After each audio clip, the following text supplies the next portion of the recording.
Hello. Today we're going to talk about sharpening a little bit. I've got an old plain blade that needs the primary bevel reset. It's got a couple of nicks in the very tip of it. If I run my fingernail back across it, I got a big nick right there in the middle. So I've got it set at 25 degrees, which is the standard bevel they come to.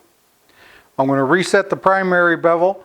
I'm going to raise it up to 30 degrees and put a micro bevel on it.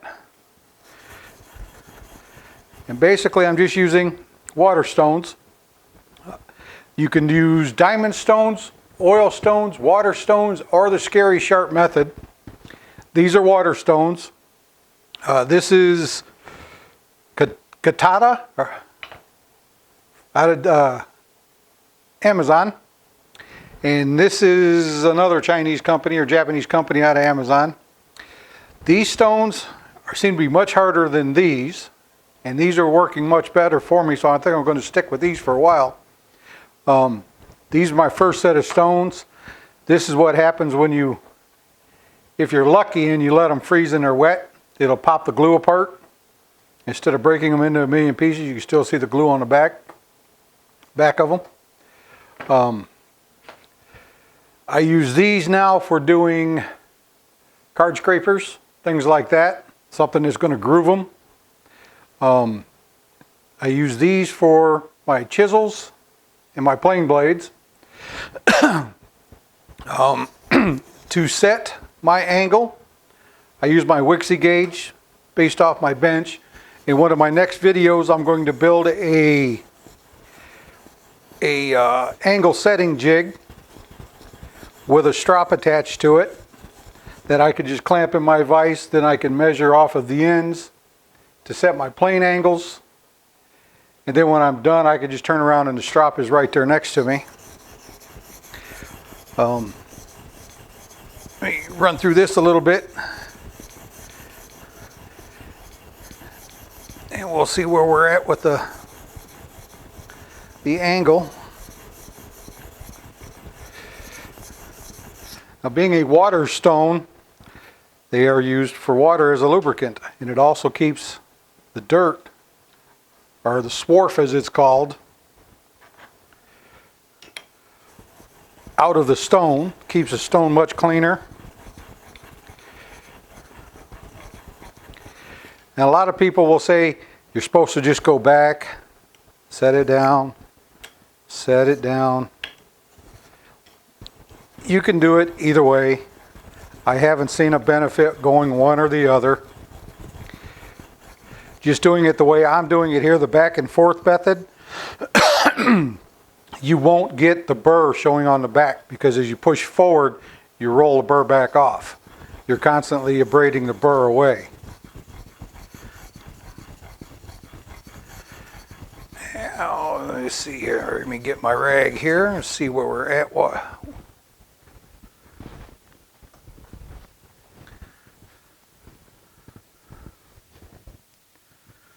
We're getting close. Let me get the camera zoomed in here so you could see it. Okay. And you can see how I've got primary bevel is getting really close to done. There's just a little bit where it did have a micro bevel at one point. You can see the nick right there.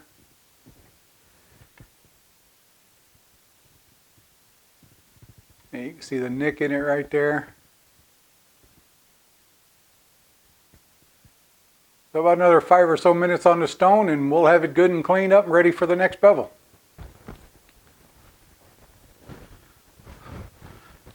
Now, as you can see, when I spray some water on there, it'll start to pull the dirt out of the stone.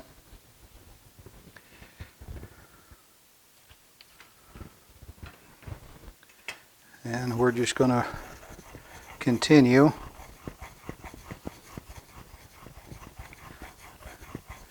Every once in a while, flip the stone around so you're getting even wear on the stone. And a basic set of stones will cost you about $40 to get you started and let you learn. Just remember to soak them in water for about 15 minutes before you get started. When you first put them in, they will bubble something fierce because they're pushing the air out of the inside of the stones.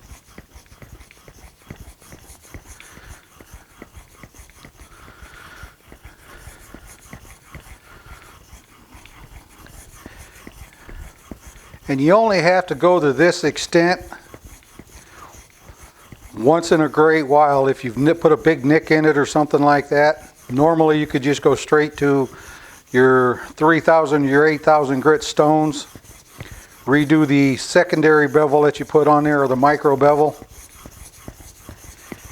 and get it back to use. They also get a flattening stone so you can resurface them. And I usually resurface them between every sharpening or every item I sharpen. So if I go and do a chisel between now and this, I'll flatten them when I'm done here.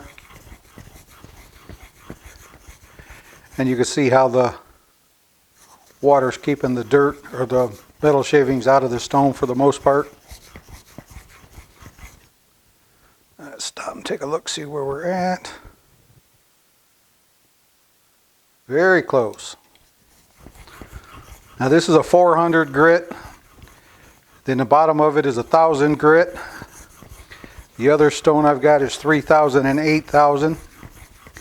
I haven't found any reason for me to go anything over 8,000 grit.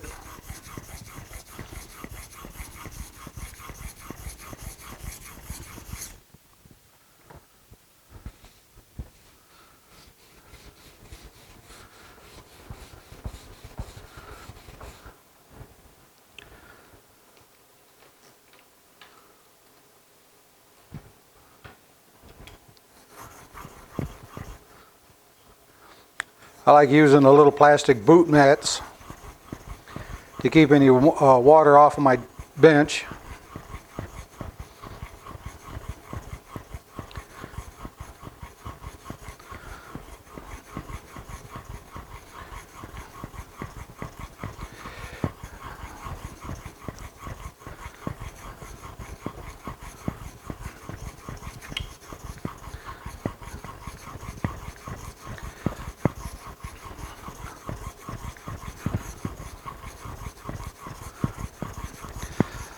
There are plans on the website for an angle setting jig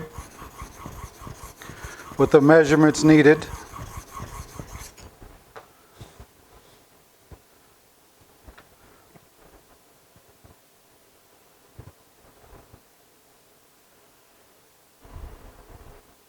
All right, we've got just a little fine amount at the tip, but when I set it at 30 degrees, that will take care of that. We won't need to worry about it. So like I said, I reset my Wixie gauge.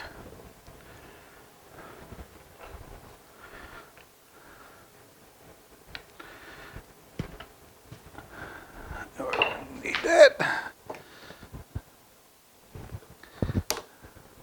We were at 25 once it settles down there. We're going to scoot it up to 30. It's 27. There's 29. 30. And we will snug it back down. Double check it, make sure we didn't move tremendously. 30 on the nose.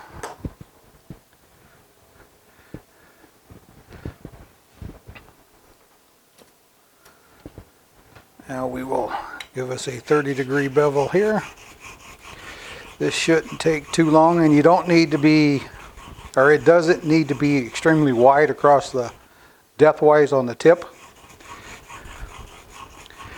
And then the next time I sharpen it, I just need to go to, like I said, the 3,000 or the 8,000 and just redo that bevel a little bit. And run it across the strop, and we should be good to go. Now we still got the nick there. We need to go some more to get rid of the nick.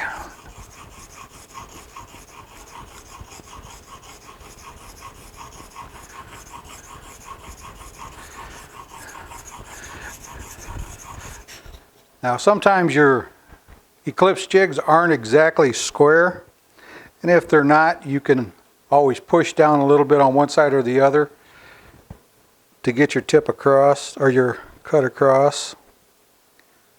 Now this one is developing a good burr, which is fine.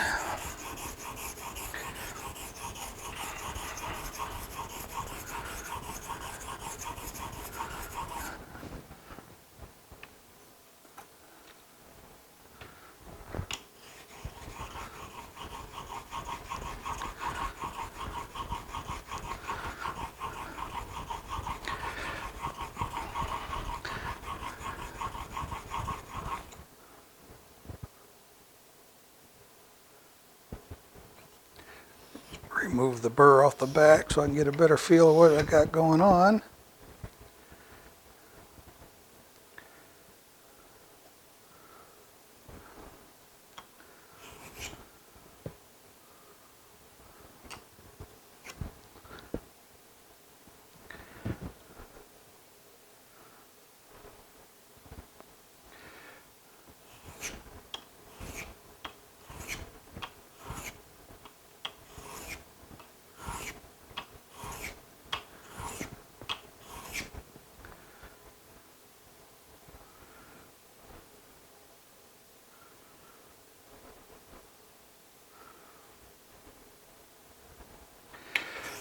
A few more strokes here and then we'll go to the 3000.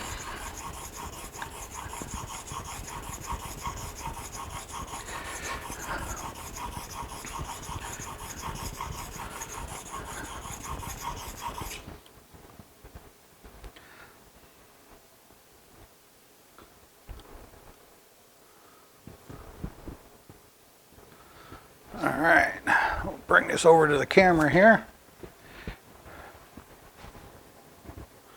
Get the camera to focus on this thing. Okay, now you can see we've got our primary bevel. Here we've got our secondary bevel, which is done at 30 degrees. That nick is still just a little bit right there, but when I go to the 3000 and the 8000, that'll polish that out. And then we'll run it across the strop and we're good to go.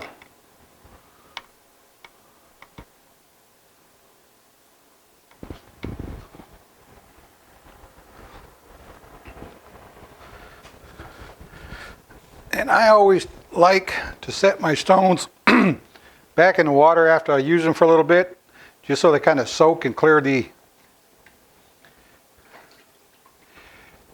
swarf out of the top of them.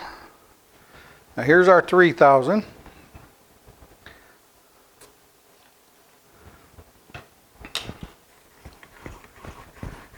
You can tell it even sounds a bit different on the stone.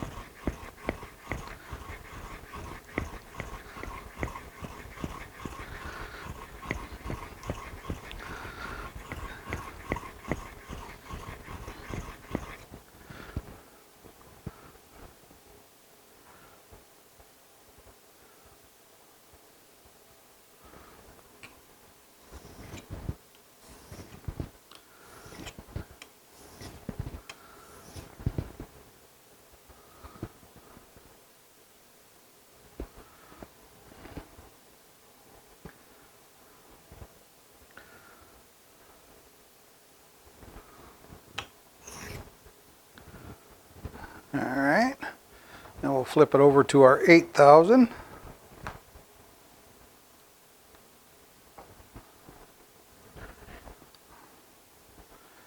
And then give it a bunch of passes here.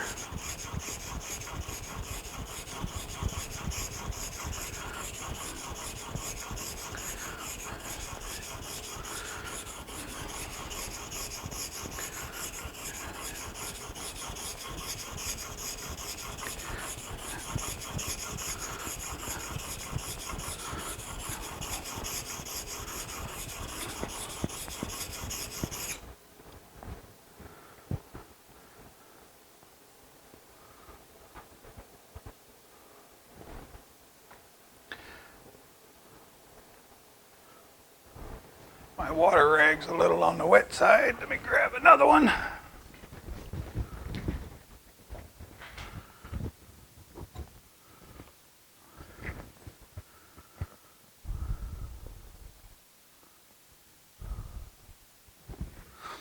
Got a nice little burr on the back.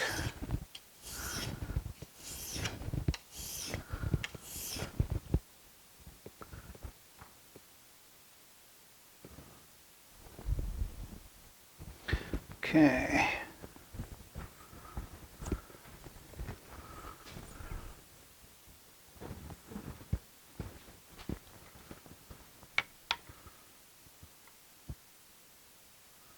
Okay. You see secondary bevel, primary bevel. You can see that it's, if I can get the camera to focus, there we go. This has got a coarser scratch pattern than this one does, which is the way it's supposed to be. Each one is a little finer.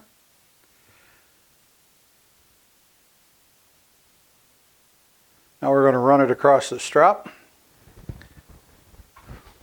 Now the strop is loaded with a green polishing compound. Actually, this one's a mixture of green and white.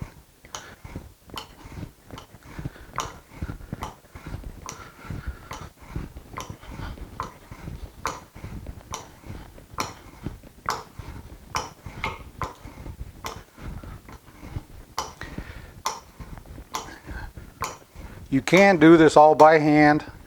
I just don't have, my hands have a slight shake to them, so I can never keep my angles straight or consistent.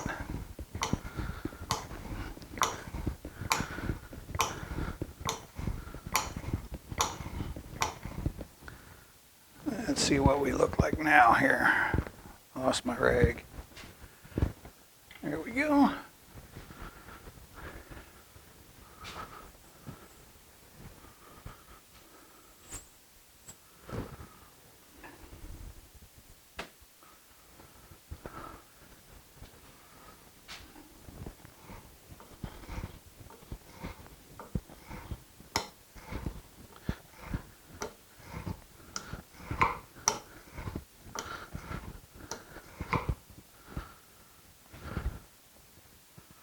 Usually run across a strop between 20 and 30 times. We'll do what you need.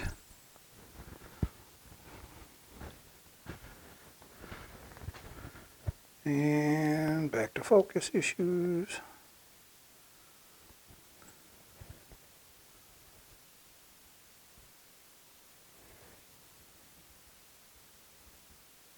Now you can see we got a nice polished edge, and it is now razor sharp.